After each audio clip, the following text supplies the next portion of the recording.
Hello my lovely friends, it's Margaret. Welcome back to my channel. Today we are going to be talking about all the books that I read this November. November was better than October, but not the best month I have had this year. Fingers crossed, hoping that will be December because I'm behind on my Goodreads goal. I think I'm at 80 at this point.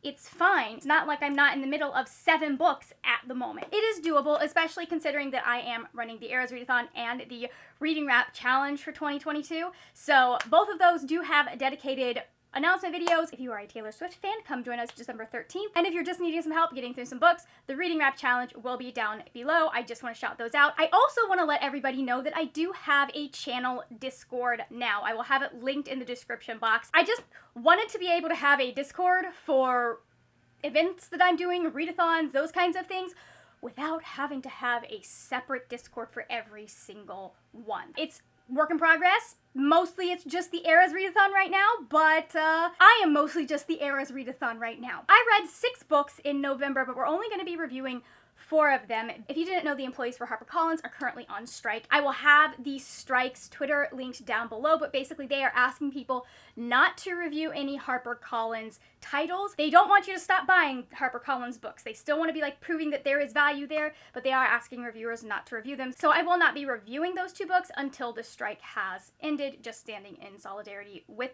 the strikers. I am going to hold them up. They are Winter Counts by David Huska, Wombly Wyden, and Crumbs by Danny Sterling. Whenever the strike is over, I'll go ahead and throw them into that wrap up. If you are curious about whether or not a book that you read was a Harper Collins book, there is a page that you can look at right here. It's the one that has all the copyright information. It's going to have whoever the eventual end of the chain publisher is. Depending on how long this strike goes, I may just have to have an entire video that's just me reviewing all the Harper Collins titles that I didn't get to. The first book that I finished in November was Electra by Jennifer Saint. This is a tricky one to explain because it is a retelling of a retelling. We follow Clytemnestra, Cassandra, and Electra. Clytemnestra is the wife of Agamemnon, Electra is one of their daughters, and then Cassandra is the Cassandra of Troy that we all know so well. I have read the Iliad and also the Oresteia. The latter one I have read more times than I care because I was a theater student and it is a pretty, foundational theater text. So we're following Clytemnestra and Electra on the Greek side as they are waiting for the men to come back from Troy. And then we follow Cassandra on the Trojan side leading up to and as she is going through the Trojan War. Here's the thing. I think this book will work really well for someone who does not know the original text very well, who has not read it, hasn't read the mythology. That's not and that was a thing that I did in college. So I was obsessed with Greek mythology. I was also obsessed with theater because I was a theater major.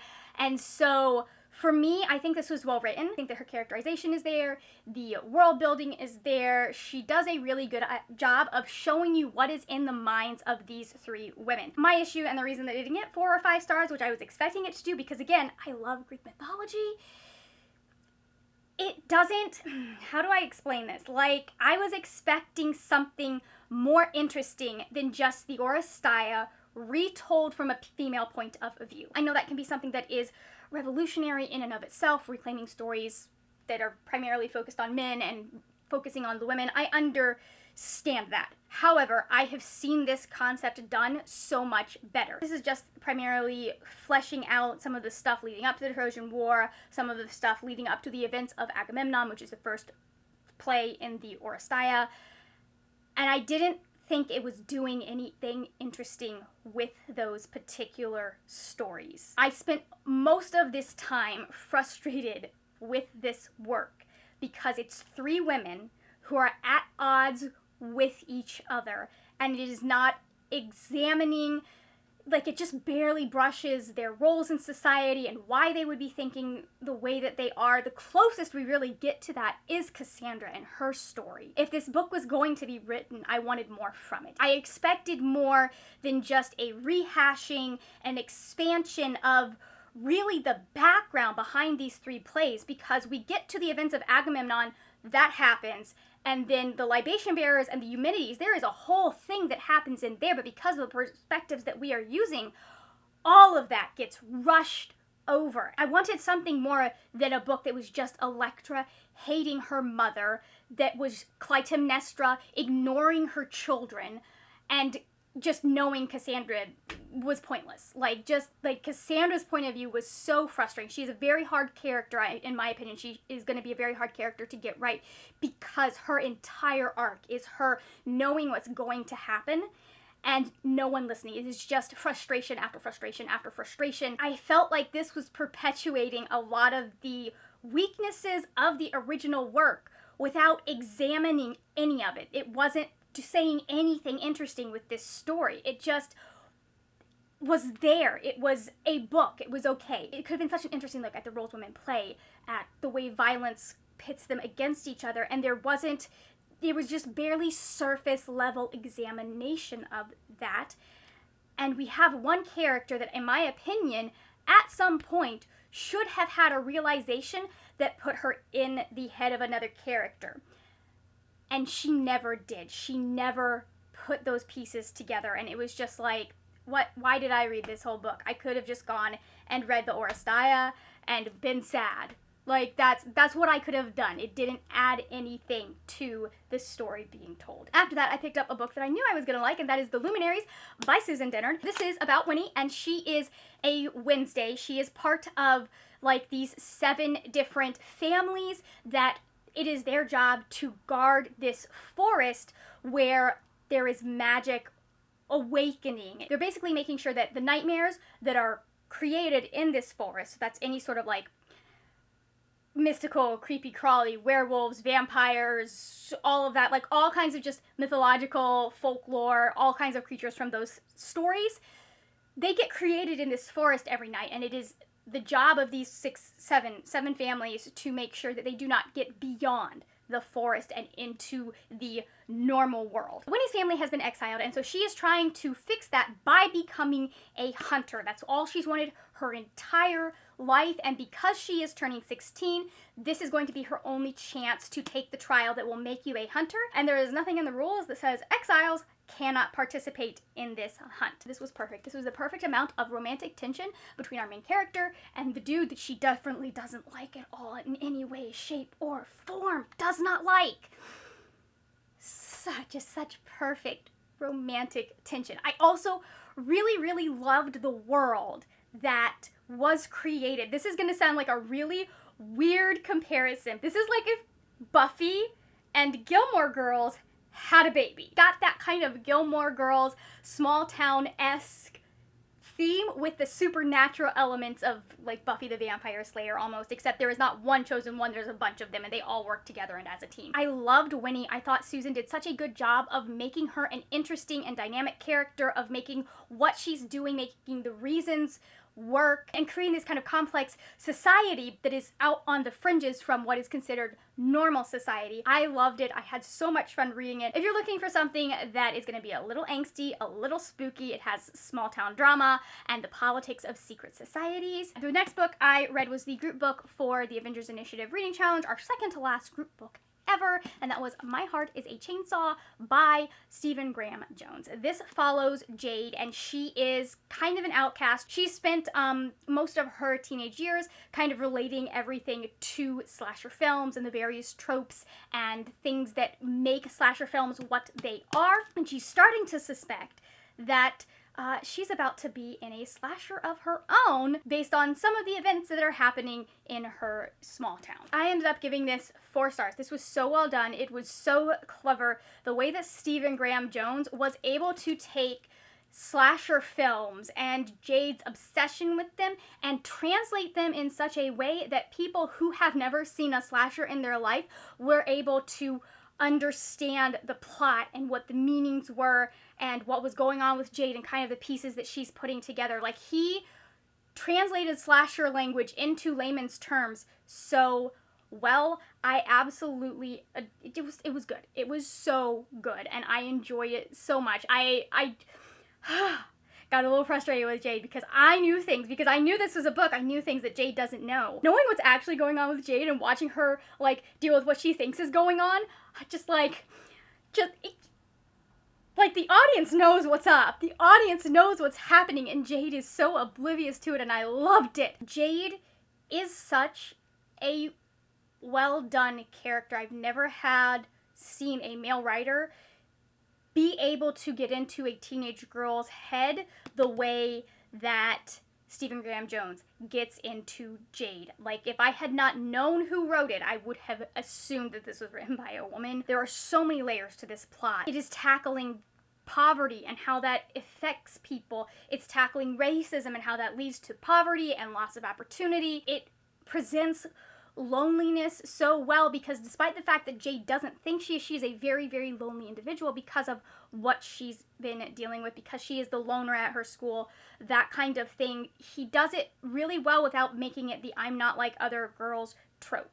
And I thought that just perfect. This left me so excited that not only is there a sequel, but that Stephen Graham Jones has a backlist. Like, I cannot wait to look at some of his other stuff that he has written. He did such a good job of like having the plot that Jade thinks is happening and then the plot that is actually happening, and communicating that in ways to the reader. She is not necessarily a reliable narrator, doesn't necessarily see everything that's going on or make the correct conclusions, and so it's just like, you know the normal girlies are going to hate her because they're going to hate her, and she just was so well done, and I loved her. And then the final book that we are going to talk about is a little sad because it's the last book in the series, but that is Leviathan Falls by James S.A. Corey. There is so much that I would have to explain to tell you what the plot of this book is. There are 9 books in the Expanse series. My recommendation to people who are not sure whether or not they will like this series is read the first 2 books, because those are kind of like a set.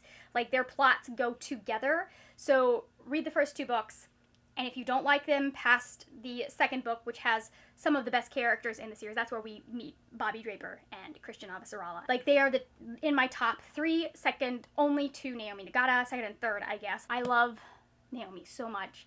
And the way that she got to shine in these final 3 books, the way that she got to be the boss in these final 2 books, I thought it was so good. And this is one of the very few series that has where an author has committed one of like the cardinal author's sins, but because of the story, because of the context, because of what is going on, I'm not mad about it. It is so well done. So well done. I loved it. I've given you a whole ass review and not told you what the first book is about. We start with Leviathan Wakes. The first book is part detective noir, where we have Miller. He is looking for this young woman who has gone missing. She's from a wealthy family. They want to know where she is, and he happens to be on the asteroid, or wherever. He's on Ceres, which is an asteroid out in the belt where humanity has gone to get resources. He's out there, he's a detective, he's supposed to be looking into that. On the other half, we have James Holden. He is part of the crew of a ship that gets shot down, and he and 4 other people are the only survivors because they were out on what they thought was a rescue mission, but the beacon was a decoy. He and these 4 survivors end up getting caught into what is basically a conflict between Earth and Mars, or their navies, because they have space navies. It's a science fiction series that is part crime novel, part gunslinger novel, part apocalyptic fiction. Like, it covers so many things over the course of 9 books. The way that James S.A. Corey is able to take the initial conflict from book 1 and bring it all the way back to this book, it's all circles, guys. Everything is connected. They always are able to find a new way to bring this problem back or explore it. I don't have coherent words to tell you that are not spoilers. It is such a masterclass in creating and crafting and building a world and a series and the characters. It is a series that is about family, especially the family that you have found. It is a series that is about survival and the compromises that sometimes we have to make in order to make it to the next day.